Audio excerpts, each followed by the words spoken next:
On behalf of the trustees, faculty, and staff of Sarah Lawrence College, I'm delighted to welcome you to the commencement of the class of 2012.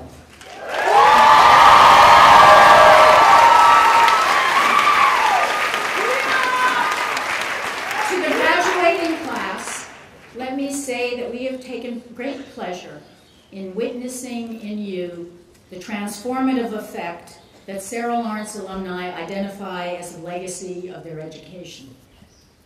Along with our graduates today, we honor the family members in the audience, particularly the parents, whose love and commitment have supported our students.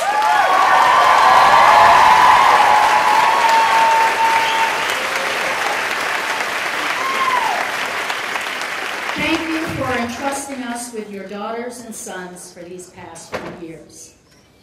Members of the class, would you actually please stand and recognize the family members and friends who have made this moment possible?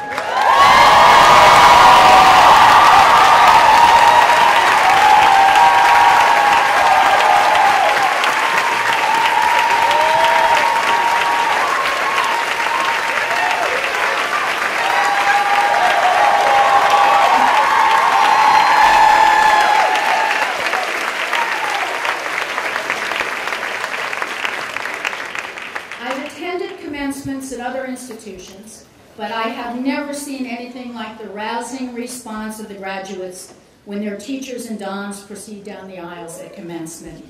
Through their ovation, the class acknowledges that the heart and soul of the Sarah Lawrence experience is the relationship between each student and his or her faculty mentors.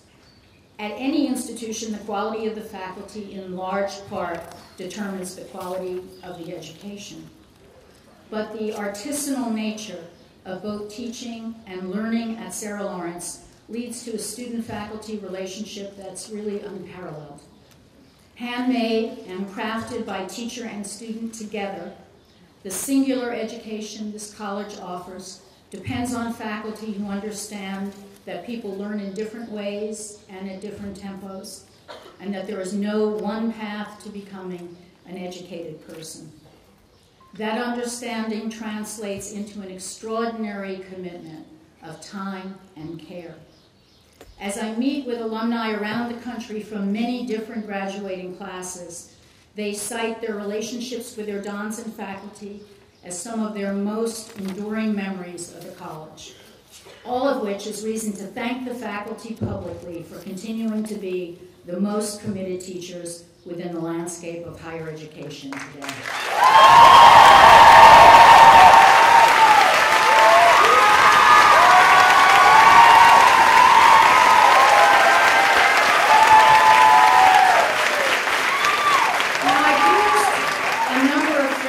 To describe the Sarah Lawrence difference. Singular education, a term that attempts to capture both our focus on the individual and our distinctiveness. Artisanal, which refers to the non-assembly line approach we take to teaching and learning. And transformative. In the current climate of skepticism about the value of a higher education, it's imperative for us to find the right language, stories, images, and examples to convey the way in which the education we offer matters in the lives of our students and the work they go on to do in the world. It's difficult to do this in a soundbite, but I must say I thought that in her interview with CBS Sunday Morning, Senior Megan Ragushka did a superb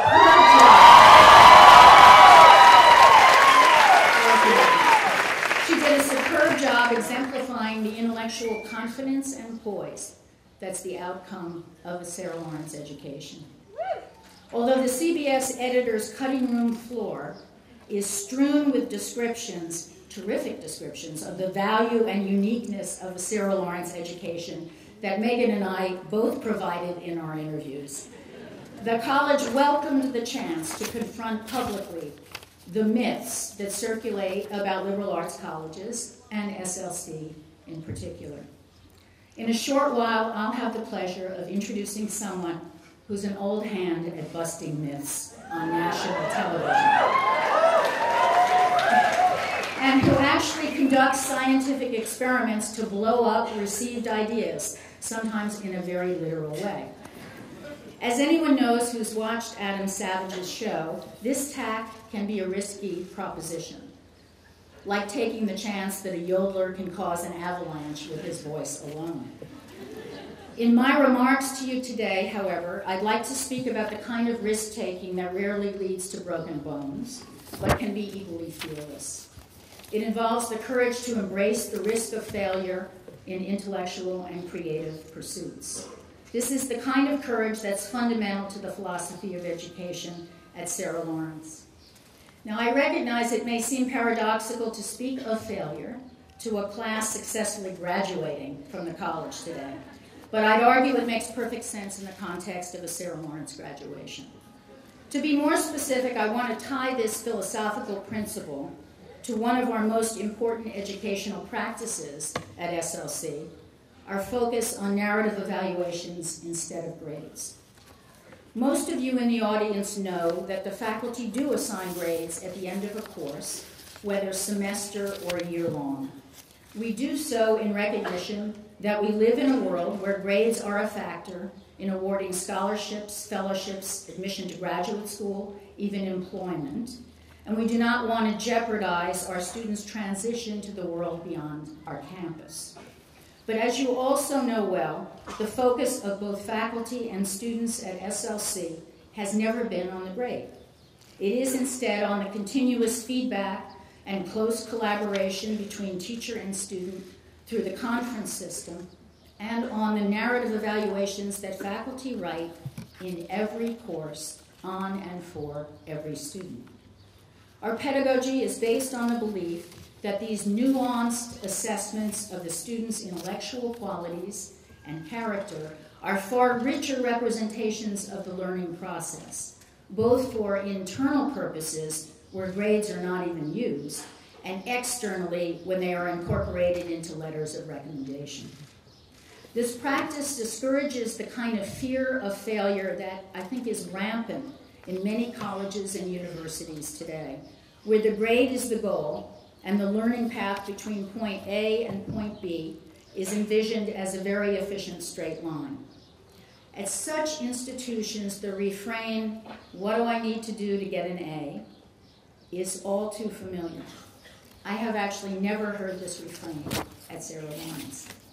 Recently, in an article called "Next Time, Fail Better" in the Chronicle of Higher Education, Paula Krebs, a professor of English at Wheaton College, argued that computer science and the sciences in general know how to incorporate failure into the learning process. Krebs drew disciplinary distinctions between the way that failure is treated in the field of computer science and the way it's treated in humanities. Her colleague in computer science had taught her that, quote, "The work of coding is an endless round of failure, failure, failure before eventual success. Computer science students," she wrote, "are used to failing. It's built into the process, and they take it in stride. A computer program that doesn't run is a failure. A program that produces no usable data about the text it was set up to analyze is a failure. Why don't these failures devastate the developers? Because each time their efforts fail, the developers learn something they can use to get closer to success the next time," unquote. Learning from negative results is an important lesson for students in all disciplines, according to our own Scott Calvin, who teaches physics at SLC. But in response to Krebs, he says that it's not easy even for students in science. Scott says that students in the lab, quote, "almost invariably start by wanting to blame human error or faulty equipment for the failure of an experiment. But that kind of generic shrug doesn't get us anywhere. I'm glad that in good years, and this was a very good year, my students in general physics eventually gained the ability to take failed experiments and turn them into compelling papers exploring the physics of what actually happened," unquote.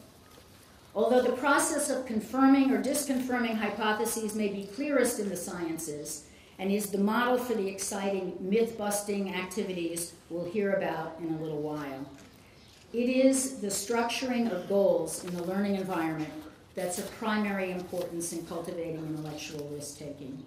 Through the conference system at Sarah Lawrence, our students participate in a process of feedback, both positive and negative, that helps them actively learn to reflect on what works and what needs improving. Focusing on the process rather than the grade allows the student to try out ideas, revise, jettison, revise again. It depends upon learning goals rather than performance goals. In other words, learning French rather than getting an A in French. Self-motivation rather than extrinsic rewards fuels the learning process. The kind of learning process you have all participated in at Sarah Lawrence means that in the SLC classroom and conference work, the risky business of learning happens in a safe environment, safe but not too comfortable.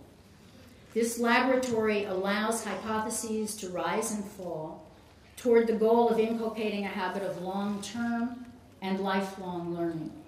And this process happens here in the humanities, the sciences, the social sciences, and the arts. Such risky business is the opposite of the devastating short-term, extrinsic reward-driven thinking that has wreaked havoc on our economy and has burst yet again into this week's headlines. John Dewey, our patron saint, wrote, "The aim of education is to enable individuals to continue their education. The object and reward of learning is continued capacity for growth. Intellectual courage is necessary to that growth. As James Joyce's Stephen Dedalus put it," I couldn't resist. "Errors are the portals of discovery." Class of 2012, Sarah Lawrence has helped you to find intellectual curiosity and courage and to pass through portals of discovery. Mobilize that passion for learning that we've worked to nurture in you here. We wish you the best as you continue the serious creative work in the world that you have begun here. We expect nothing less of you than to change for the better your communities, your workplaces, your relationships, your nations, and your world. And if in the process you have to bust some myths, that too is part of what it means to be a Sarah Lawrence graduate. Congratulations, Lisa.